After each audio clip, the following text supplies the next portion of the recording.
তিলিয়ে খাজা খায় দেন, কিন্তু তিলির বোঝা টানিয়ে দেন নাই। এটা তিলি বোঝা টানিয়ে দেন, তাহলে তিলিয়ে খাজার মজা বাড়াবেন। 10 টাকা দামের তিলের খাজা ভারী মজা, কিন্তু এই তিল উৎপাদনকারীর নেপথ্যে যারা রয়েছেন তাদের কি অবস্থা, তাদের কতটা হাড় ভাঙা খাটুনি তা কেউ দেখে না। আসুন আমরা আজকে দেখে নিই। তাই তো আমরা আসলাম এই মাঠের মধ্যে, যে সকল কৃষক ভাইরা তিল সংগ্রহ করছেন। এই সেই কুষ্টিয়ার বিখ্যাত তিলের খাজার তিল।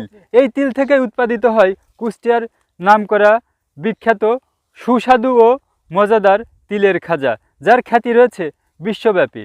কিন্তু এই তিলটা কিভাবে উৎপাদন হয় সেই প্রক্রিয়া আমরা আজকে দেখতে এসেছি। তিলিয়ে খাজা খায় দেন, কিন্তু তিলির বোঝা টানিয়ে দেন নাই। এটা তিলি বোঝা টানিয়ে দেন, তাহলে তিলিয়ে খাজার মজা বাড়াবেন। আপনারা এই তিল থেকে কিভাবে তিলের খাজা তৈরি করেন? তিলের খাজা তৈরি করে তো যারা কিনে নিয়ে যায় তারা, আর আমরা হলে জন্মাই, আমরা কৃষক। আমরা আপনারা এই তিল থেকে তিলের খাজা তৈরি করেন না? না, আপনারা শুধু উৎপাদন করেন? আমরা খালি উৎপাদন করি। এখন এই তিলটা কাটা হচ্ছে।